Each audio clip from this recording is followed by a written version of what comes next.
may aksidenteng mga bata.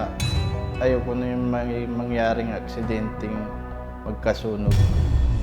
Isang nakaambang aksidente ang inilapit sa Cayetano Aksyon agad mula sa bahaing bahagi ng Marikina City. Isang posteng nakatumba na hindi lang sunog ang maaring idulot kundi disgrasya sakaling muling tumaas ang ilog at maabot ang kanilang lugar. Ako po si Sunny Bautista na taga Tumana, Talong Street, Marikina City. Dati po yung truck na sagi, sumabit yung kable hanggang natumba na yung poste. Yung unang nangyari, nilapit ko sa barangay muna, tapos sa Meralco, inano ako sa engineering, tapos MSO. Tapos ang sabi ng MSO, punta ako ng Meralco.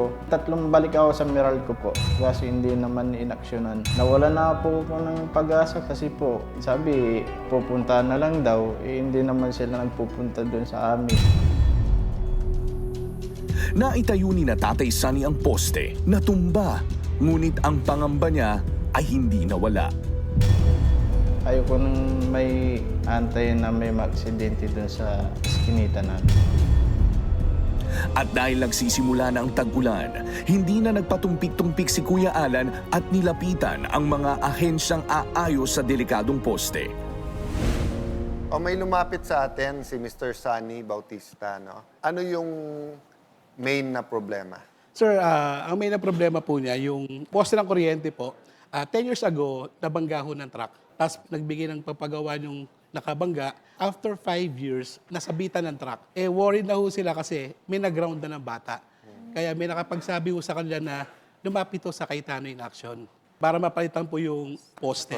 And ang problema is just the poste? Ang problema kasi sa ganyan, kung tabing syempre, kailangan mo rin i-relocate yung mga metro. So nasa poste na rin na yun yung mga metro niya? Yes. Pag ganun, yan ba diretso na sa Meralco or sa engineering muna? Ang magiging process niya kasi, ang cost kasi, consumer talaga ang papagawa nito kasi tinatawag siya na service entrance. Dito kinakabit yung metro. So cargo ng consumer yun. Ang cargo ng Meralco is after that pa. So yung malaking mga poste ng Meralco na nandun, yun yung distribution. Yun sa kanila, side. distribution Sa Meralco yun. So Yes. hindi ganun ang pinag-uusapan natin. Iba siya. So si Meralco, nag-offer naman siya ng mga accredited contractors. Pwede kayong kumuha ron. And in fact, highly recommended siya ng ERC kasi alam na nila yung... So more or less standard yung price kasi may mga Yes. accredited. Oo, accredited naman. So recommendation nyo, tulungan na natin dun sa panggastos. Pati sa panggastos. Okay. Para But first we need... sa city engineering, kasi sila yung magsa-certify na tama, up to standards yung poste na inano mo. Okay. May bibigay sila ng certification or clearance. Punta na natin para mapabilis yung certification. Kaya mas maganda, Kuya Alan, para rin ma-facilitate. And then pag may certification na, usually per city may may branch ang Meralco, ang Meralco. right? Oo.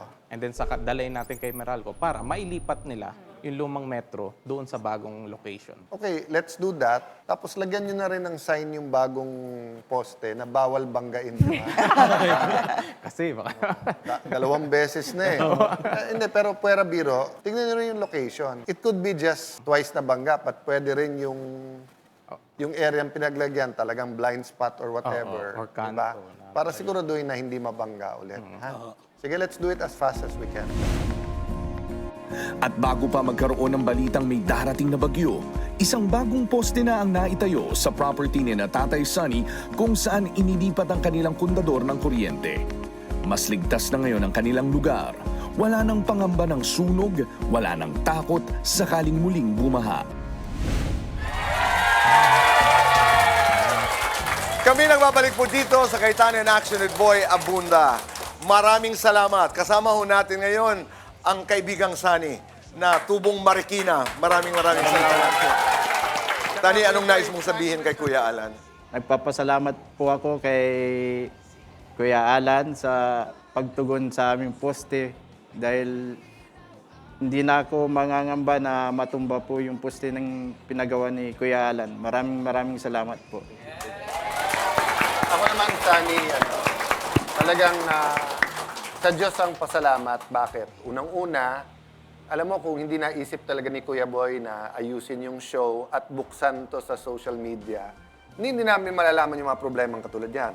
Opo. Pangalawa, kung wala tayong Marikina City Engineering na tumulong, in-issue yung mga dapat i-issue. Tapos yung branch ng Marikina na Meralco na nakita yung problema, inayos ka agad. Paano mo ba naisip na magsabi na may problema? Nilapit ko po sa Meralco, tapos sa barangay po, hindi inaksyonan. Tapos pumunta po ako sa engineering, pinaano ako sa MSO, wala rin action. So ngayon, hindi na niya problema yung posting matutumba. At naayos naman ang poste na. Opo. Ayun. So, Sunny, maraming salamat. Maraming salamat din po. Oo. Maraming salamat po. Kuya. Kaya ang leksyon na nakuha ho natin dito sa karanasan nila Sunny ay pag may problema, humingi ng tulong. Pag hindi pa rin naririnig, tulungan mo ng sarili mo. Di totoo yun, di ba? Pag tinulungan mo ang sarili mo, may makakakita at may makakarinig, katulad na lamang nung nangyari kay Sunny. Kaya ito po'y Cayetano aksyon agad. Maraming salamat. Huwag po kayong maalis dahil magbabalik pa po ang...